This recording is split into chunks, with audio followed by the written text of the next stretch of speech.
It's a lazy Sunday morning. You are idly clicking around online as your phone rings. Sam, a co-worker of yours that you're friendly with, asks you how you are and makes hurried small talk with you. You typically only ever talk to him on the phone when one of you needs a shift covered, so it's slightly awkward. You're waiting in anticipation for him to ask you to come in on short notice when he veers the conversation in a completely different direction. How do you feel about cats? He asks. Mine had kittens a few weeks ago, and I'm having an awfully hard time finding a home for the last one of the litter. You don't have any pets, right?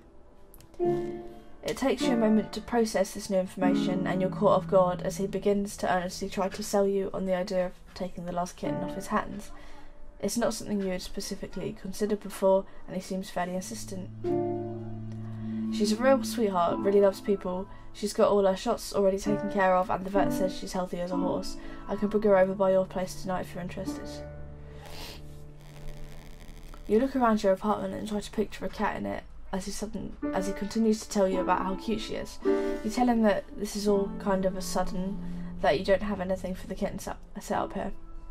Oh, don't worry about that. I can bring over a litter box and food and all that, since you'd really be helping me out of a fix. It's the least I could do. I just don't want to have her put in a shelter. You can't help but feel like you're being guilt-tripped, but you decide to give it some serious consideration. It does get awfully lonely around your apartment, and it might feel less empty with a cat around. However, since you've been feeling so down, it might not be a good idea to take on the responsibility of a cat, even if they are fairly low maintenance. Well, I've got a dog, and it's always helped me with depression, like, amazingly. So I'd imagine a cat's quite similar in that sense. So let's become a cat owner. Yay, black cat. You accept the offer of the kitten and hang up shortly after making arrangements for when your co-worker can drop her off tonight. After hanging up, you worry about if you've suddenly taken on a responsibility that you can't handle, and hope you don't make a small animal suffer for it. You're not entirely sure what to expect, and you spend the rest of the afternoon researching cat care online and trying to think of a name.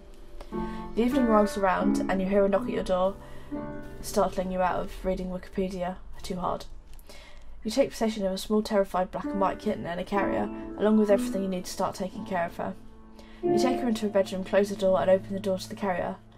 She cowers into the back of it and you back off, feeling slightly defeated. You remember what you've researched on introducing a kitten to a new home and leave her alone to go mess around on your computer, hopefully checking over your shoulder every so often to see if she has come out yet.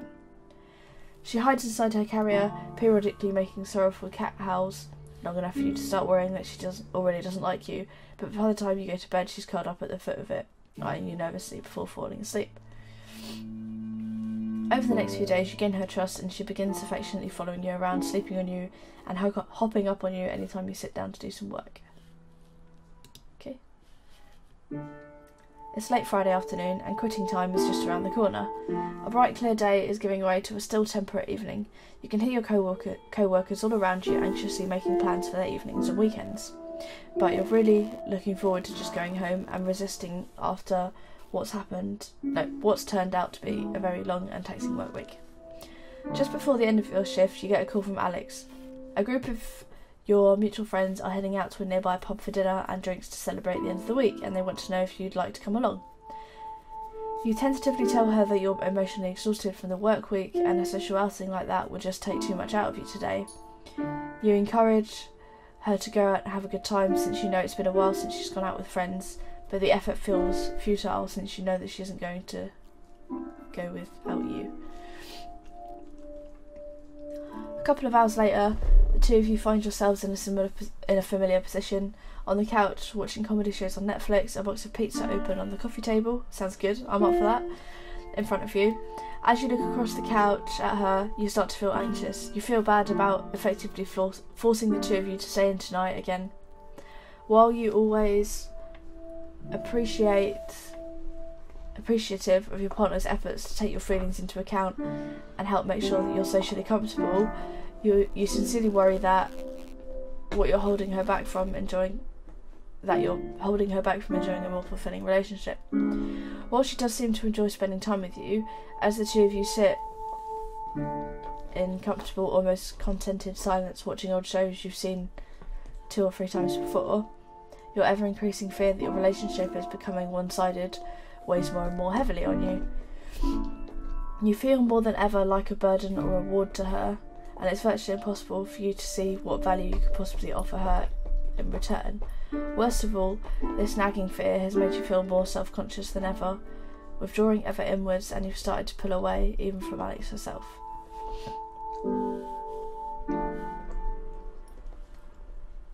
Ask her.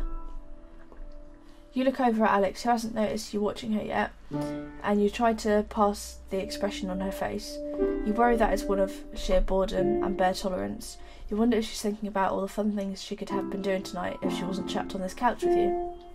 Ordering from one of the same 3 takeout places that you always order from. A sense of disappointing her creeps over you as you picture what the night could have been if you had just accepted the invitation she had made earlier. I know this is a pretty boring Friday night for you. Are you really happy with me being like this? She turns to look at you, forehead wrinkled. Why do you ask me that so often? You feel her body stiffen and pull away from yours just a little. Well, I mean, you start, but are unable to try and think of how to answer.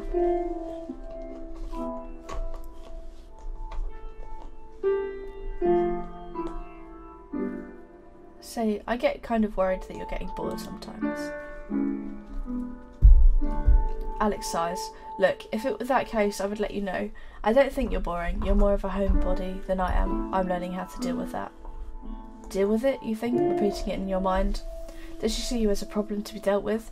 You try to pick her reply apart in your mind, and all of your conclusions lead to your previous worry that you're holding her back. You begin thinking that the phrasing was chosen without too much deliberation, and that despite her attempts at reassuring you, the slip of the tongue revealed her true feelings. As you picture how much fun she would be having right now, if you had only accepted her invitation and managed to somehow get over your reservations and anxieties. Despite not knowing how you would go about that, she cuddles back up to you. Thanks for putting up with me, you say, staring at the TV without actually watching it. She sighs in response.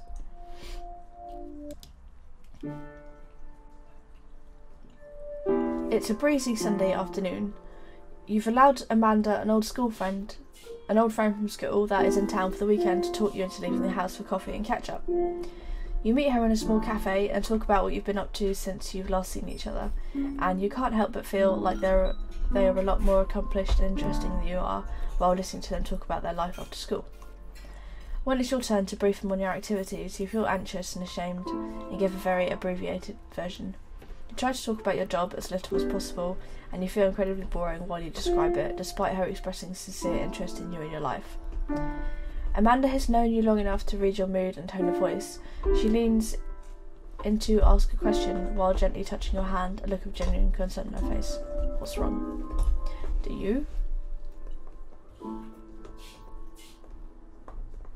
notice that your hands are shaking? It's the least. It's such a small question, but it feels like a blow to the gut. You surprise yourself when you realise that your tightly clenched fists are now beginning to shake slightly. Despite your best efforts, you feel tears begin to sting at your eyes. You try to disguise this by tilting your head up and praying that they'll suck back in. She suggests that the two of you get out of there, and you feel mortified. She offers to go back to your apartment with you, but the two of you end up talking in her car for 2 hours as the words just pour forth from you. Amanda seems unsure of what to say at times, but she listens and rubs your back as you sob and talk. She asks if you've gone to a doctor about this, and you admit that you haven't.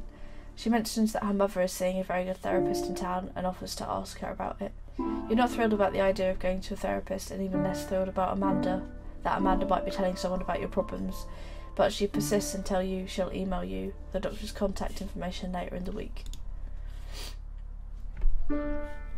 It's a glaringly sunny Monday, one of the few days that your brother Malcolm is in town and free long enough for you two to actually see each other. You have a dental appointment that day, but you make plans for him to pick you up afterwards. Your appointment takes a little longer than you expected because your dentist tells you that you've started grinding your teeth in your sleep to a worrying degree. Given how nearly everything in your life has been feeling enormous and stressful lately, this doesn't come as a surprise to you. He suggests that you try to reduce your stress levels and fits you for a night guard. It feels awkward and too big for your mouth, and you feel embarrassed looking at your puffed out face in the mirror with it in. You finish up the appointment in a hurry and leave about half an hour overdue for meeting your brother. You finish up as quickly as possible and leave the building to scan the parking lot for your brother's car, but you don't see his old Civic anywhere. You pass by a blue Camaro and jump as it beeps you, causing you to jump in surprise. It takes you a moment to realise, but it's Malcolm in the driver's seat. You hop in the passenger seat and compliment him on his new ride, and he mentions that it's a perk of promotion he's recently obtained at work. Nice work. He starts telling you about how much more money he's making, how his career is really taking off, and how he's starting to look at houses with his wife soon. Maybe he's a bit of a jerk.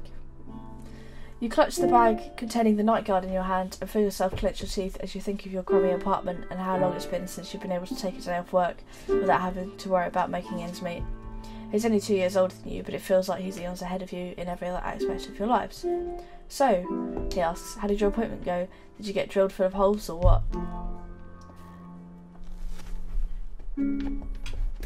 Tell him about tooth grinding. The dentist said I'm apparently grinding my teeth too much when I sleep. Oh, Malcolm replies, been stressed out lately, kiddo? Well, that's quite friendly, isn't it?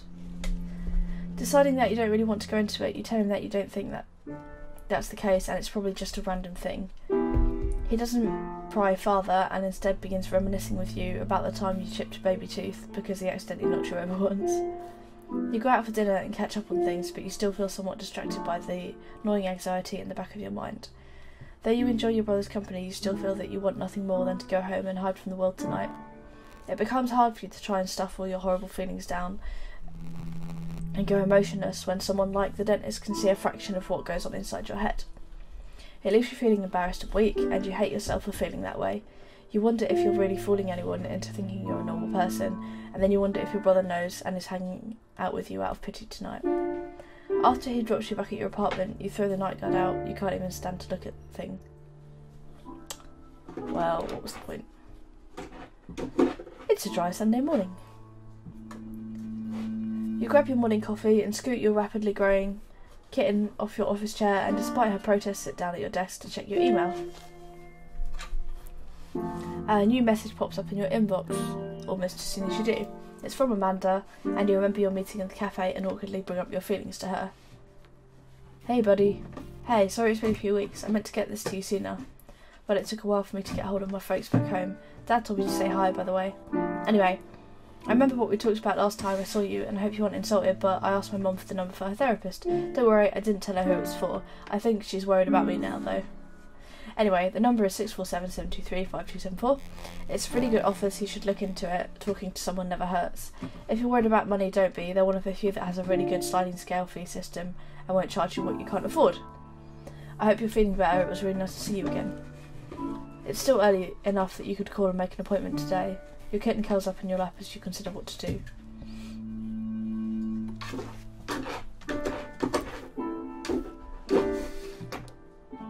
Oh, well, I can't actually call them anyway.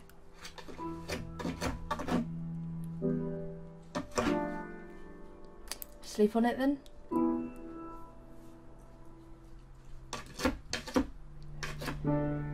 The thought of picking up the phone and calling someone about this right now is overwhelming.